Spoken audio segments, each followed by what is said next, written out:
Good morning. Good morning. Welcome to the First Unitarian Fellowship of Nanaimo. Our mission is to create spiritual connection and bring compassion, discovery, and social justice to life. My name is Catherine, and I'm your service leader this morning. My pronouns are she and her. Please take a moment now to silence your cell phone or turn it off. And remember to turn it on again after the service, or else you're going to be in trouble with somebody. Let's say hello to everybody on Zoom. So turn around and wave at the frog, and they should see you.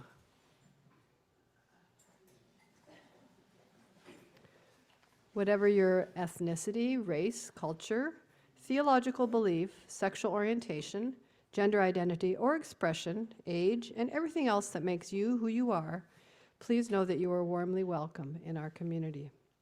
We are grateful for a diversity of voices on Sunday mornings, and our services vary from week to week. Our service is between 60 minutes and 75 minutes long. If this is your first time with us, a very special welcome to you. If you're joining us online, please consider sharing your contact information with us. You can share it with the host by going to the chat icon at the bottom of your screen. We'd love to welcome you to our community. This is the first time I actually looked at the slides when I was up here. There's some great slides made by AV on how to do all that stuff now. Yay, Tony and Ruth and the team. We have a wonderful website, ufon.ca, and invite you to check it out for more detailed information about who we are, our services, and how you can connect with us. We acknowledge today that we meet on the traditional territory of the Snuneymuxw First Nation. As Unitarians, we are committed to the work of reconciliation required to address the harm done to all Indigenous people by non-Indigenous peoples. We have much to learn from the Indigenous perspective that the earth is the source of all life and that our responsibility is to honor and care for it. Announcements.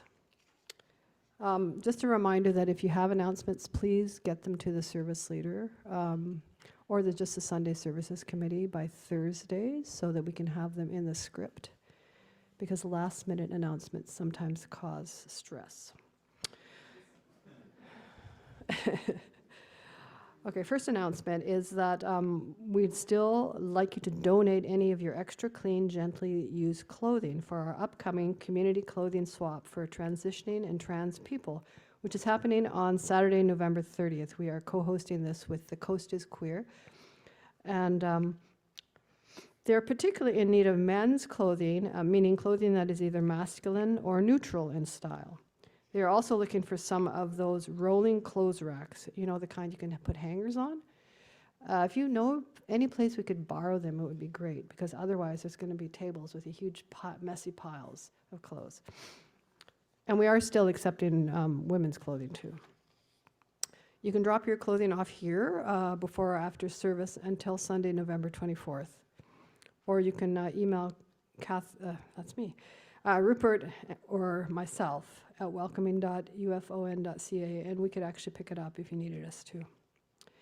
Today is a special day because Reilly is leading a community event after service from 12:30 to 2. You're invited to join Reilly Yeo for a Halloween pumpkin carving party and potluck lunch. Now the lunch is just the food that's out there. It's not two separate things. That would cause great confusion last time.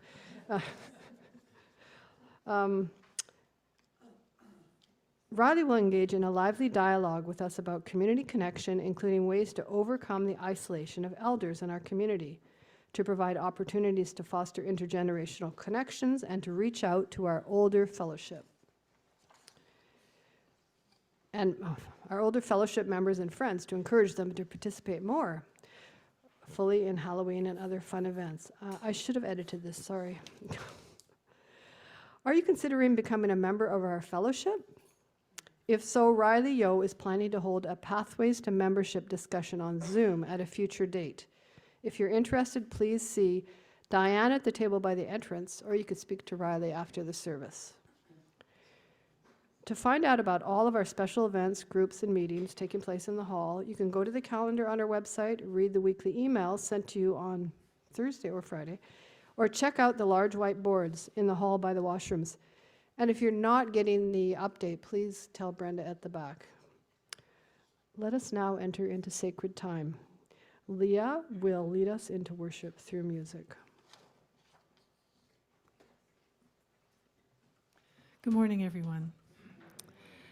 I'm going to sing a song this morning called In Our Bones, and I'm going to invite you to join in on the chorus, and there are the words. We are delving deep, deep, deep, awakening a song from sleep, and we'll sing it 3 times each time.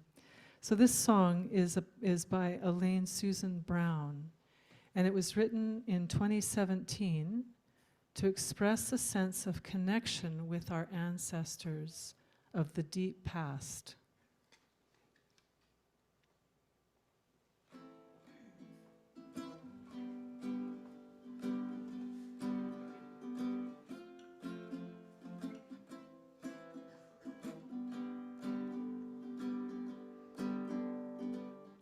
Here we go.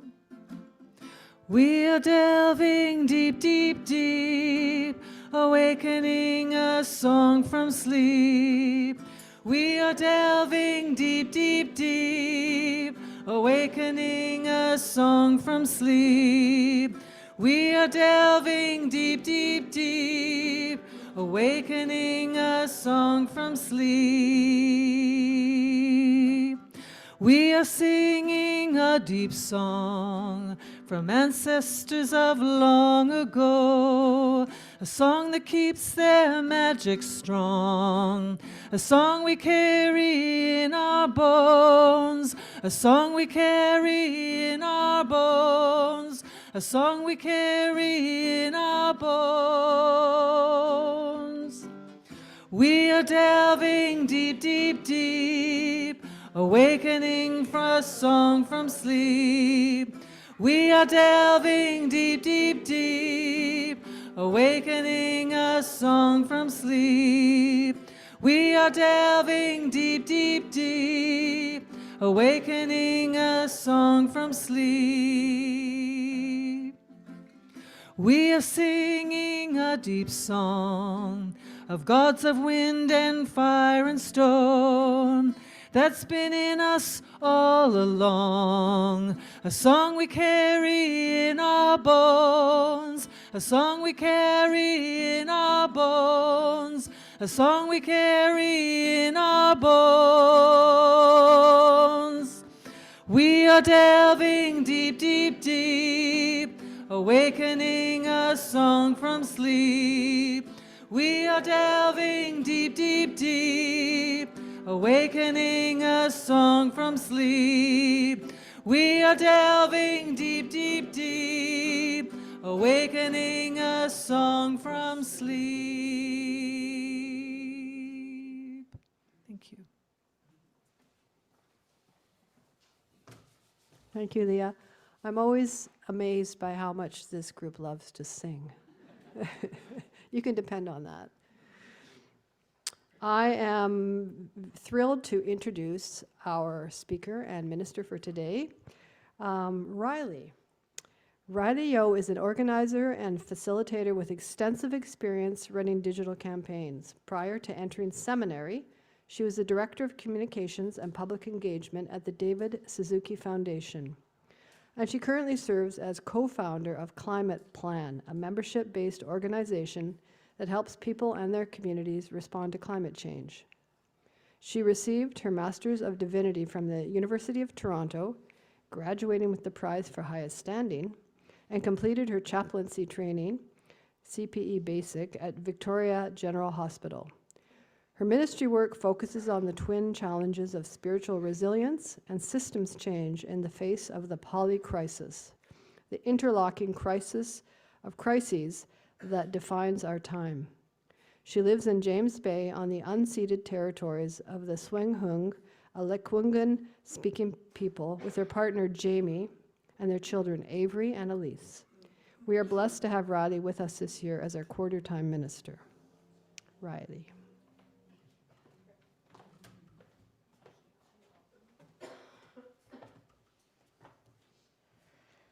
So, we're here today for a Halloween service. knowing that on Halloween, or its pagan expression, Samhain, we might find ourselves brave enough to face a world full of scary creatures, or even to be those scary creatures ourselves. Because this is a time of year when the worlds of the living and the dead intermingle.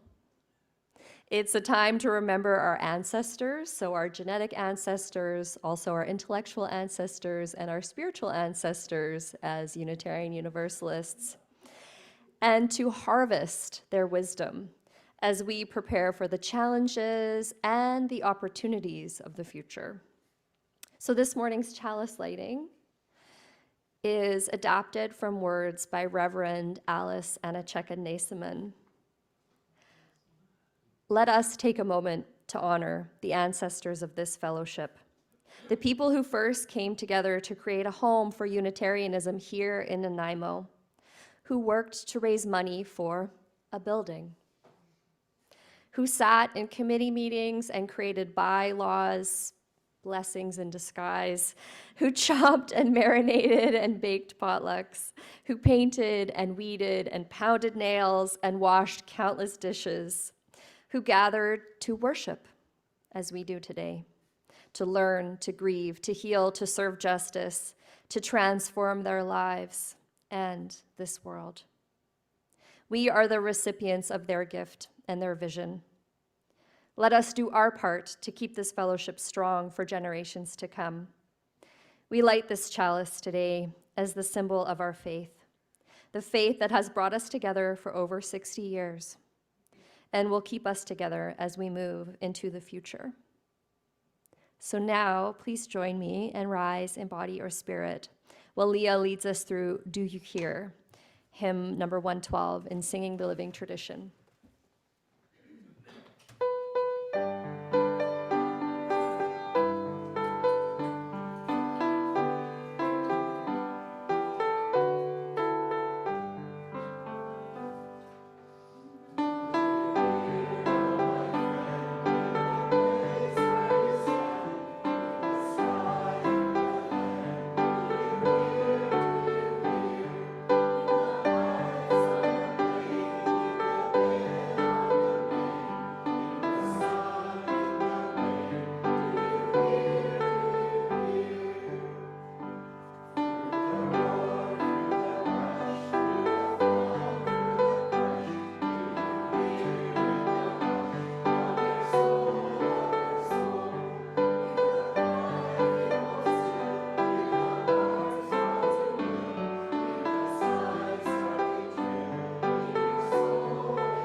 So for our time for all ages today, we're going to have a little taste of some sweets. And I'll let Catherine and Taylor start handing them out. Thank you very much for that. So Halloween, as you know, it's a time of year where we're really just kind of awash in treats, especially if you have young children in your life. So I don't know about you, but I already rated the Halloween candy just a little bit once or maybe twice. I'm the only one in the house who knows where it is.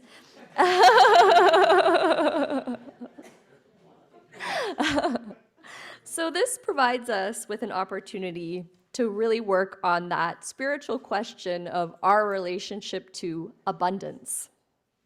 We're so surrounded by treats, and please don't eat the chocolate until we get to that part, or the grape. Oh, okay. That's okay. Well, you can take another one, or you can wait. Take another one if you need to. Don't eat it yet. See, this is the natural reaction, right? Is to take it as soon as we get it.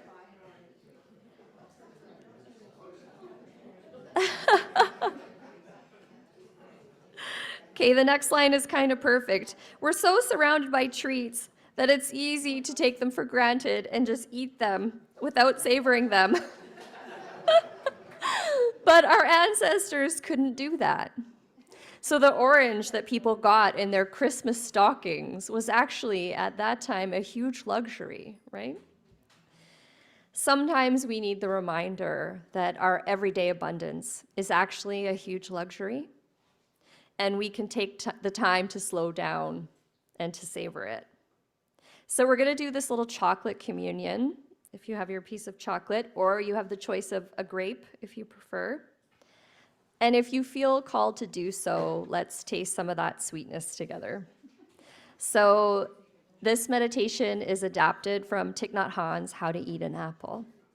So before taking a bite, pause for a moment, look at the treat in your hand and ask yourself, when I eat something sweet, am I really enjoying eating it? Or am I preoccupied with other thoughts so that I miss the delight that this sweet offers me?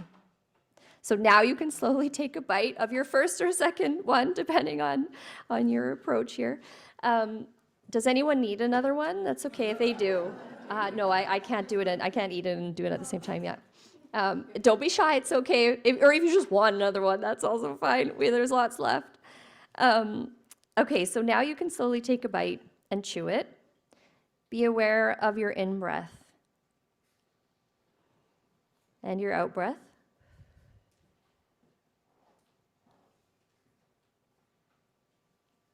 Few times.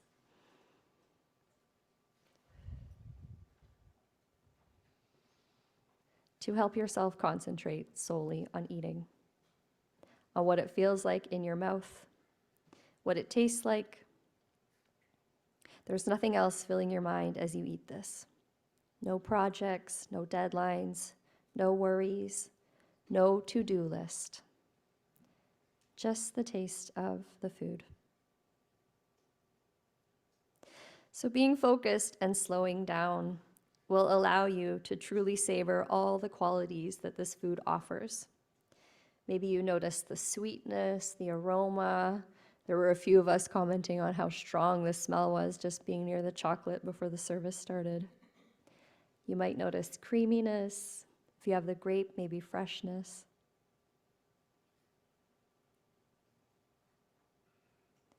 And as you become fully aware of eating, you also become fully aware of the present moment.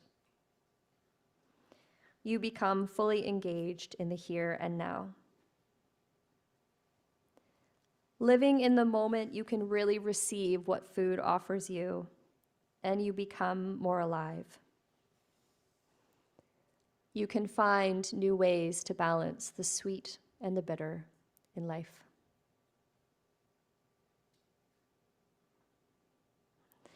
So now let's sing our children's recessional song for the child in all of us who is eager for candy and sometimes needs to slow down a little bit.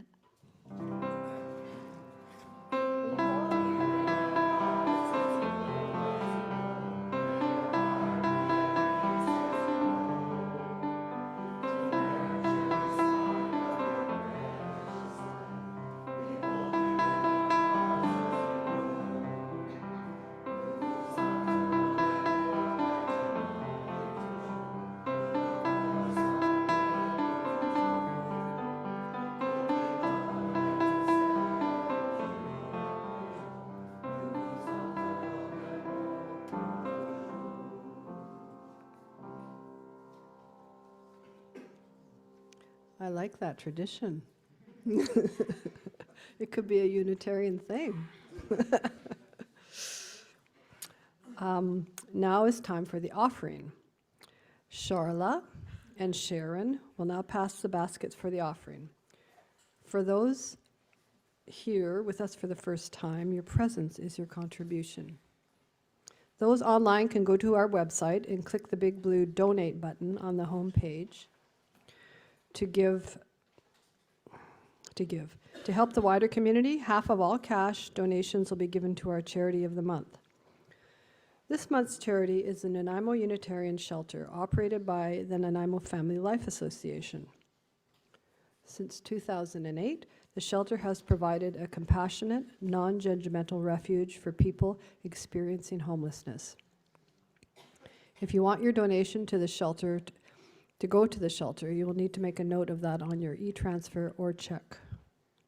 Thank you for your support.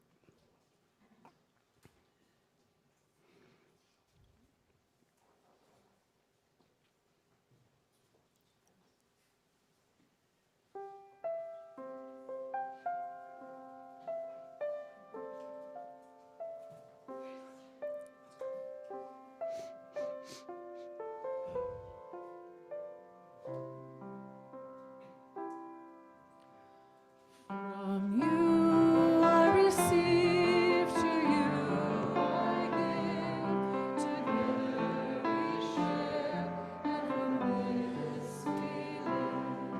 From you I receive, to you I give, together we share, and from this we live.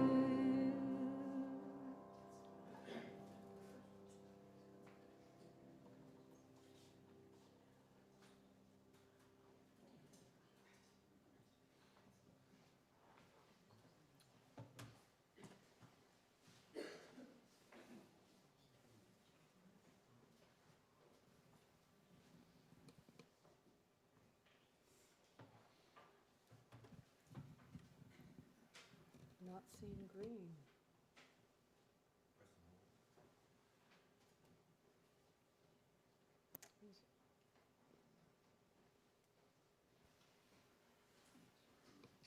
It was working earlier. As a spiritual community, it is our intention to be authentically present to one another, especially in these difficult times.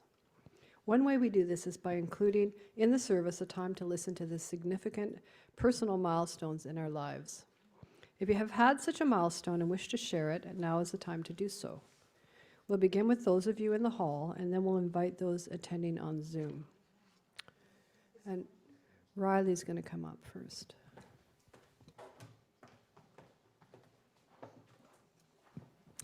So I want to share some significant news with you today, in particular for those who may not have heard yet, that a beloved friend and longtime member of our fellowship, Hugh Morrison, passed away peacefully on October 22nd after a lengthy illness with his wife Anne and their son Trevor by his side. So I'd like to invite anyone who wishes to share words about Hugh today, and also to plan to attend his celebration of life, which will be 1 p.m. on Friday, November 29th at Knox United Church in Parksville. May his memory forever be a blessing to all of us, and may those who loved him find comfort and connection at this time.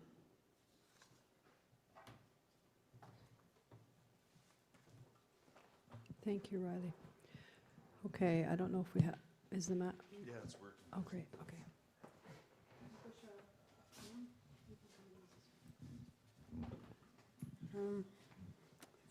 Last Friday, middle of the night,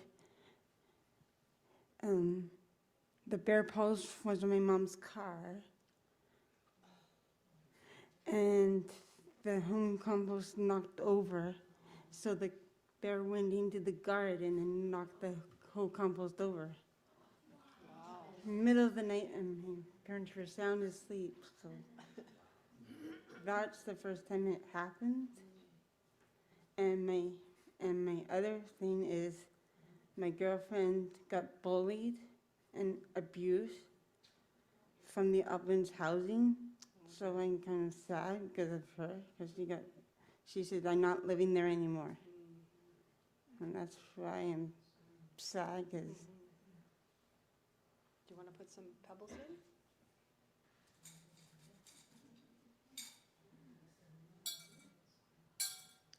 Thank you, Charla.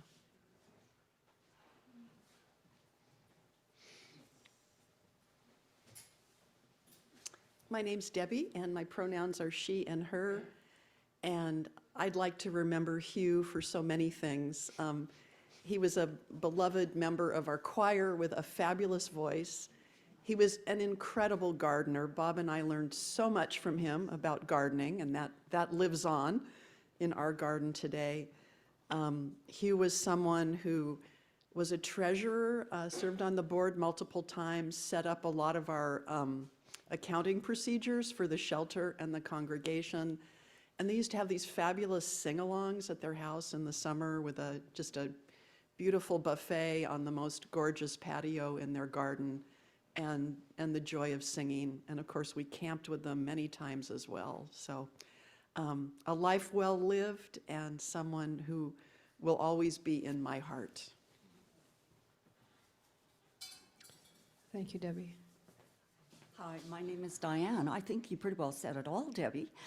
One of the stories I remember that Hugh told is that he got some new medication, and he took 7 or 8 of these pills and immediately went out into the garden and flapped out. They rushed him to the hospital, and nobody could figure out what happened. He had actually taken a whole bottle, well, not a whole bottle, about 7 or 8 sleeping pills by mistake. Thanks, Diane. My name is Ruth, she, her. I had a couple of milestones this week with, it was Zale's birthday on the 22nd, and I spent that evening, me and Enzo, our dog, we went over to a good friend's house. Many of you know Doug Dodd, and he's a longtime friend of Zale's, and so we reminisced and we shared birthday cake, and it was okay. And it was also the 1 month anniversary of Zale's death, and it's all going okay, and that's so much because of the love and support of family, friends, and community. So thank you all for your part in being that community that helps to lift us up, and I hope that wish that for Anne and for those who are grieving Hugh's loss as well. The last time I saw Hugh he was passing on information and stuff during the time we were together on running the auction, because he had run the goods and services auction for many years, and then he later emailed me all of the materials that he had. So his legacy lives on in so many ways. Thank you, Ruth. My name's Larry Bolts, and my pronouns are he, him, and his. And Ruth, we could have been celebrating together and breaking cake together on the 22nd, because my beautiful bride, clickety click, had a birthday that day as well.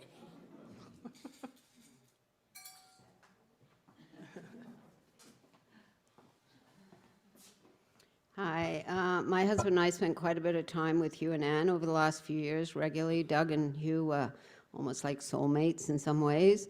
And about 3 weeks ago, we finally, after a lot of effort, got together out there at their house in Chemainus. And Hugh, despite being tethered to his oxygen and unable to move without it, but he can still drag it behind him everywhere he goes, made bruschetta because he knows I love it more than anything in the world. And we sat outside on the patio in the sun, and we laughed. We've never laughed so much as that visit. And we talked. It was the best afternoon, but it really was the best bruschetta too. So if you've never had it, you'll never have the chance, because it would be hard to live up to that. So I'm hoping for lots of love and support for Anne and Trevor and their family. And I'm sure they will get it, because Hugh was so well loved. So this is for Hugh and Trevor, and Andrew, I think, is their other son, and then all their family. Thanks, Lois. Well, she just took my line. I was going to talk about the bruschetta as well. And darn, I never did get his recipe, but it is perfect. And the other, lots of fond memories of Hugh. He was a fabulous cook, chef, and he often would bring Rockin' Moroccan stew to our potluck dinners here, was one of his other top. I have the recipe. I do too. But my husband can't make it as well as Hugh did. And we also, Jim and I also spent a lot of time with Hugh and Anne over the last while. And in the spring, late spring, Hugh was unable to plant his garden pots. He has a garden like you wouldn't believe, but also planter pots all around his front patio, his back patio. So Jim and I did that gardening for him. We did with Hugh supervising. The geraniums go here, the lobelia there. So he had his flowers that he enjoyed all summer. And the day after he passed, we were down to help Anne out for a little bit, and she said, you know, Jim, my husband, had said, I had promised Hugh that we would get rid of all the flowers that are not, you know, the garden flowers that are now dead. So we, Jim and I spent that day taking all the flowers out of his flower pots. So next spring, our plan is to plant them again for Anne. Thank you, Sharon. I have been very touched and moved and inspired by Anne and Hugh's devotion to one another. So this is both for Anne and for Hugh.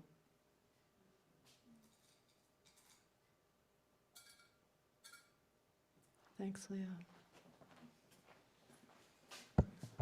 Hi, my name is Tony, he, him. My Hugh story, it has to do with the choir. People know that I sing and I write songs and stuff, but I don't read music, but Hugh can. And he could read all the bass parts, and so I always made it a point to stand right beside him and listen to what he was singing, so I could follow. And he was a very excellent reader of music and singer, and so I'm really going to miss him. And I know we're for the long time at the fellowship here, he will really be missed, and our thoughts and prayers go to Anne. So, thank you. Thanks, Tony.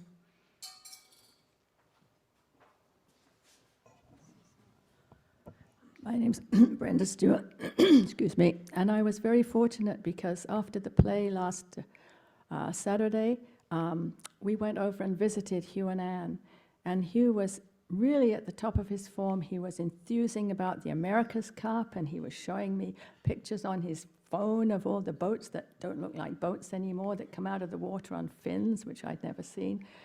And I only visit them, once in a blue moon, so that was a really timely visit, and we had a great time with a cup of tea each, and Hugh sitting in his new chair that they just bought for him. So, yeah, my good wishes and love go to Anne and her family. Thanks, Brenda. Is there anybody on Zoom who would like to share? Is there anyone on Zoom? If you could unmute or raise your electronic hand.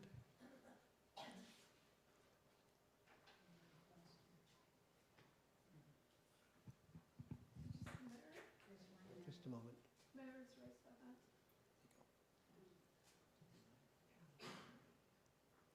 Go ahead, Mary, unmute yourself.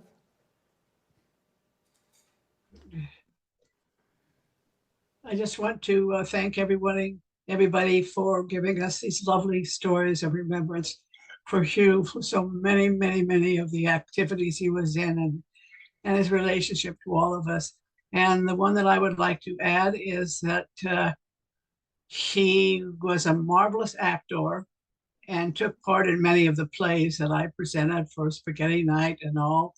He went to great lengths to create costumes, and he just threw himself into the parts and loved doing it. And I'm very, very happy that I have pictures to look at that remind me of these great times. Thanks for Hugh. Thank you, Mary.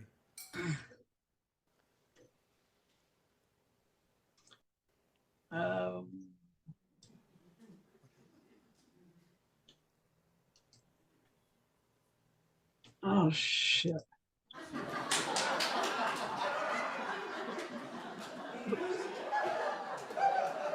Oh, dear. Sorry.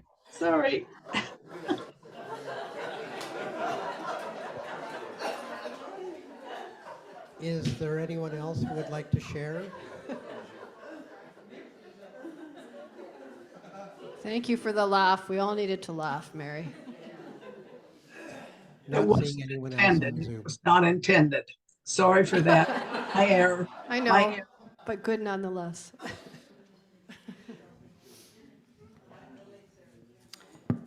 As I place the final pebble, oh, Lily. It's not about Hugh. It doesn't have to be. There's been several without Hugh. It's fine. Use that one. Okay, my name is Lily, she, her. As many of you know, there was a fire in my building in the spring, and my unit was affected. I just found out this week that the final date to collect, the deadline for bids for my repairs is in sight, and once they approve the estimate, the repairs will go through. They just have this, it's all water damage, nothing burned down, so it's ceiling and floor, and then put all my stuff back. But the reason I'm speaking now is it's been really hard. Things have gone pear-shaped at the strata council level, insurer level, and even at my rental right now, and I'm eager to leave. I feel like I've been beaten up, and I've been trying to keep my chin up all the way through. So I'm asking for some support in the next month or two. I don't know how long it'll take, but people tell me once the work is actually assigned, it goes very quickly. You know, physically to help me move back, but also to keep me in thoughts and prayers. I feel like I've been bullied, and it's taken a big toll on me, and it all came to a head this week. Okay, thank you. Thank you, Lily.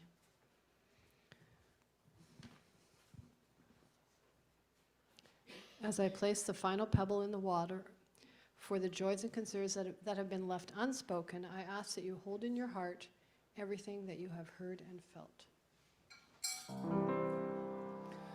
We share in love, we listen in love, we hold one another in love.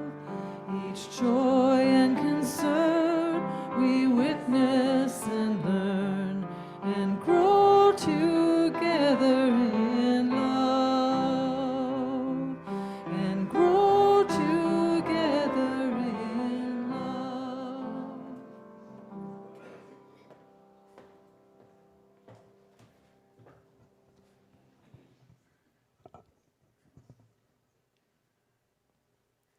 So our reading today is from Brenda Salgado. Nature has taught me so much about moving with the seasons, that we need to honor times of harvest and times of rest. I'll also add times of mourning and grieving. That the frenetic pace of doing, without being present with each other and with the season that we are in, this is unnatural and counter to life. So it has made me realize how important community ceremony and celebration is to our efforts to transform the world. Now please rise and join me in body or spirit for Where Do We Come From, which is hymn 1003 in Singing the Journey.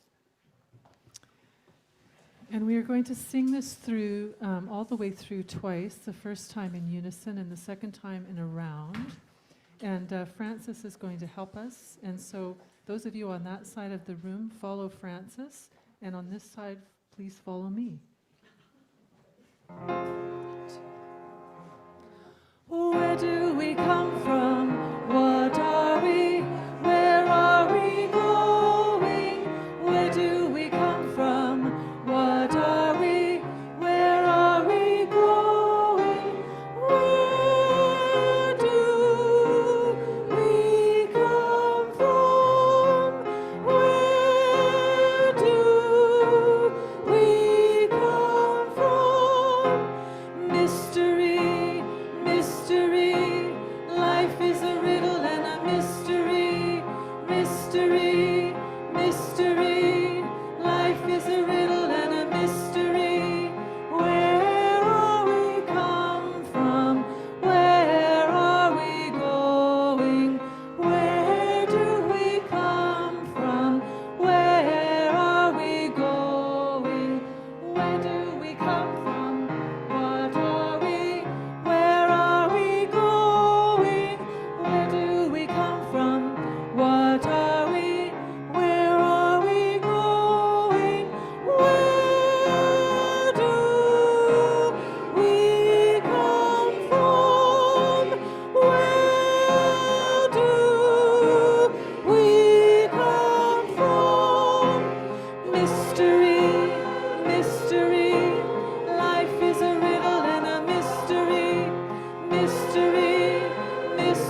That filled my heart so much to have that so beautifully done. Thank you.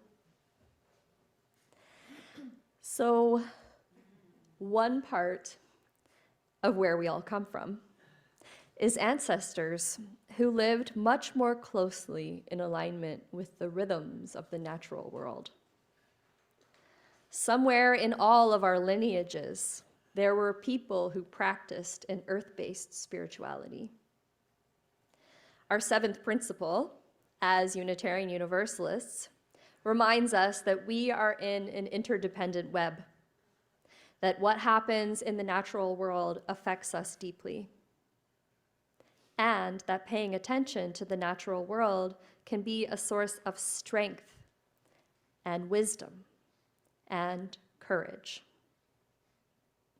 So October's magic is in part the magic of reconnecting with the ancestral wisdom of earth-based spirituality. In many parts of the world and throughout history, this time of preparing for winter was also a time for reconnecting with ancestors. So many Mexicans will now be preparing their ofrendas, their altars, for El Dia de los Muertos, the Day of the Dead, a time for celebrating the ancestors. And pagans are getting ready for Samhain, the midpoint between the autumn equinox and the winter solstice, the time that ushers in the darker half of the year. In traditional Celtic cultures, this is the time of year that the cattle would be driven down from their summer pastures to be slaughtered for the fall harvest. And like Beltane, Samhain was a liminal or threshold festival when the boundary between this world and the other world thinned, meaning that the Is-She, the spirits or the fairies, could more easily come into our world, into the world of the living. And people prepared offerings of food and drink to appease them and to ensure that their families would survive the winter. The souls of dead kin appeared at this time, visiting their former homes to seek hospitality, and a place was set at the table for them at the Samhain meal.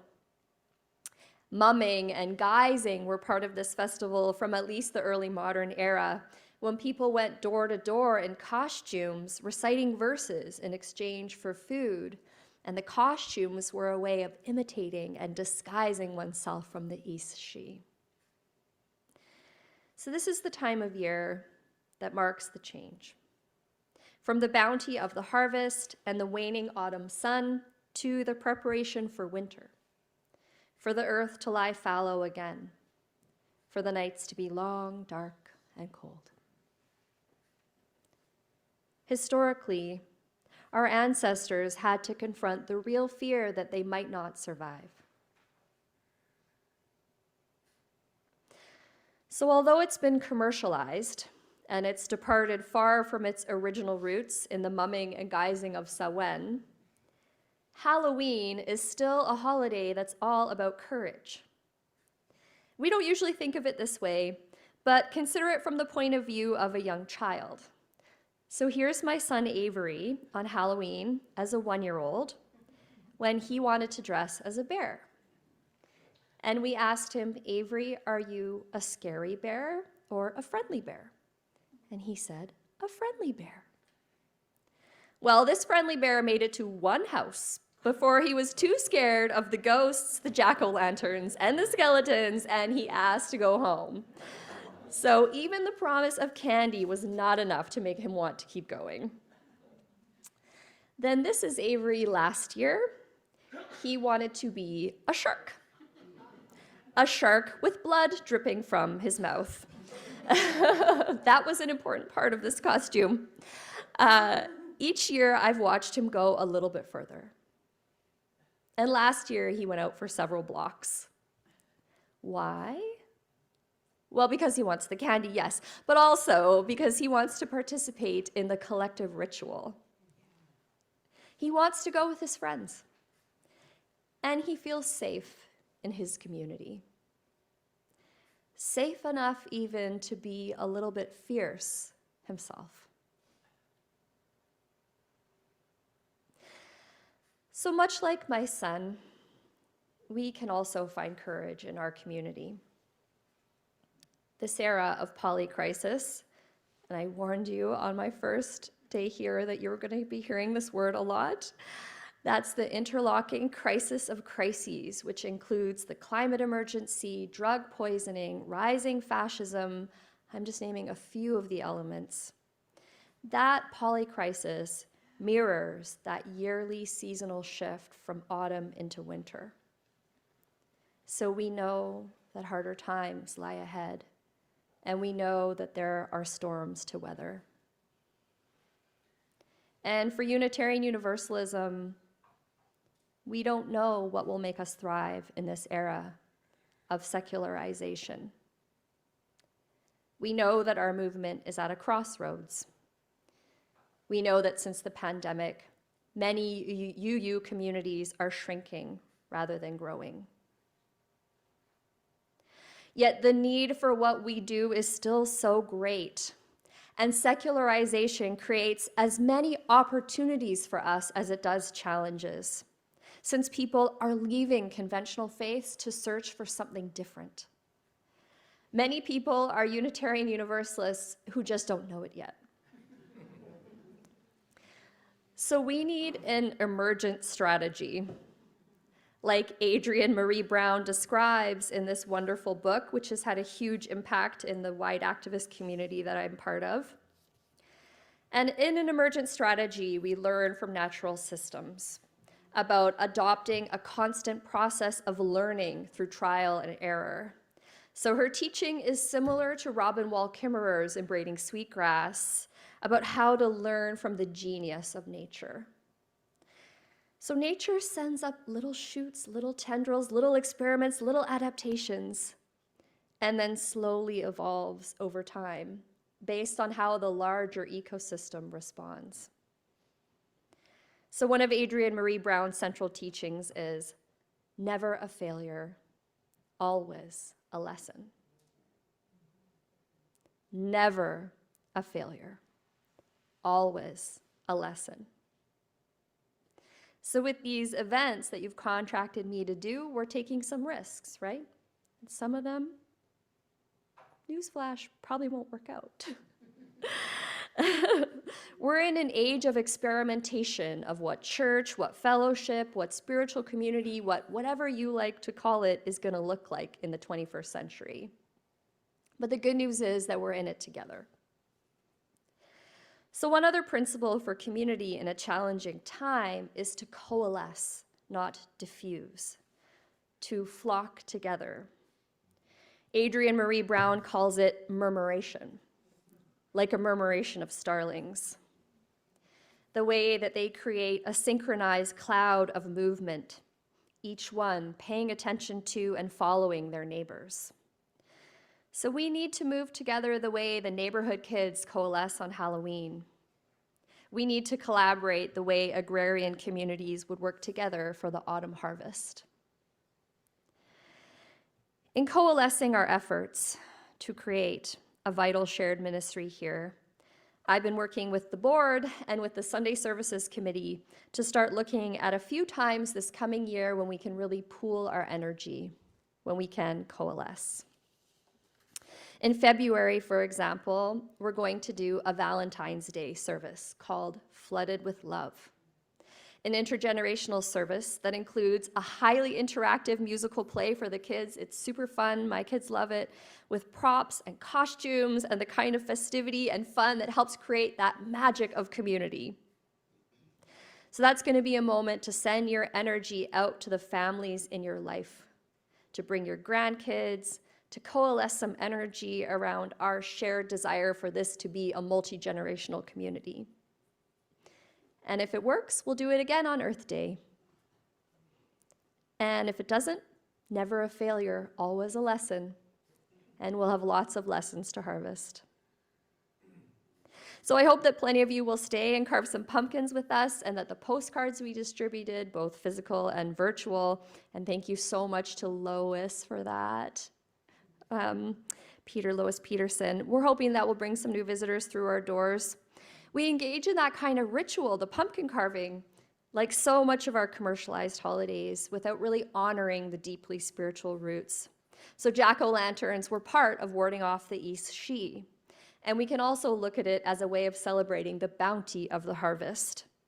That we can carve so many pumpkins without needing to eat them. What tremendous abundance we live with. May gratitude for it never be far from our minds. May we always feel able to savor it. So I think about my son, feeling safe with his friends, and therefore ready to be a bit dangerous, a bit fierce, to participate in the magic of October together with his community.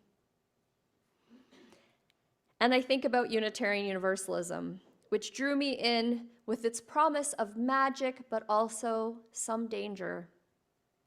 UUism has always been supposed to be dangerous to the status quo, to provoke change for the betterment of humanity, to be risk-taking in service of a more principled society, a society in which respect for the inherent worthiness and dignity of every human being and for the interdependent web of existence can flourish.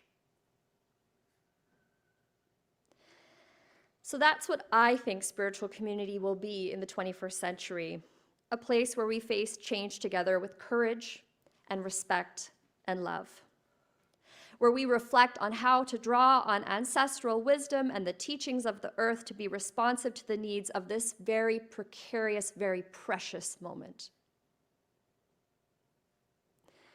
So now please rise and join me in body or spirit to sing Breaths, number 1001 in the Teal hymnal. And as Leah leads us through it, let's reflect on the voices we hear, the voices of ancestors, of the trees, grass, and rocks as we prepare for this season of courage.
We are called into courage by our community and held in that courage so that we can learn how to be our best selves.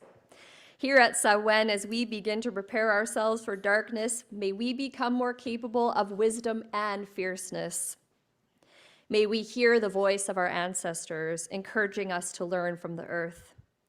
May we take risks, knowing that there is no failure so long as we are learning. May it be so, and blessed be. Now, please join me in our blessing for extinguishing our chalice. We extinguish this flame, but not the light of truth, the warmth of community, or the fire of commitment. These we carry in our hearts until we are together again.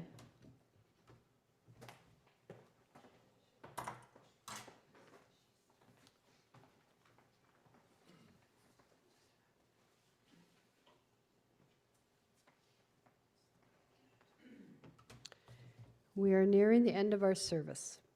After we sing Carry the Flame, you have the opportunity to join a social group here and stay for pumpkin carving after, or there are breakout rooms available online for the next 30 minutes. If you want to join an online breakout room, stay online and the host will put you there. Thank you for your participation today.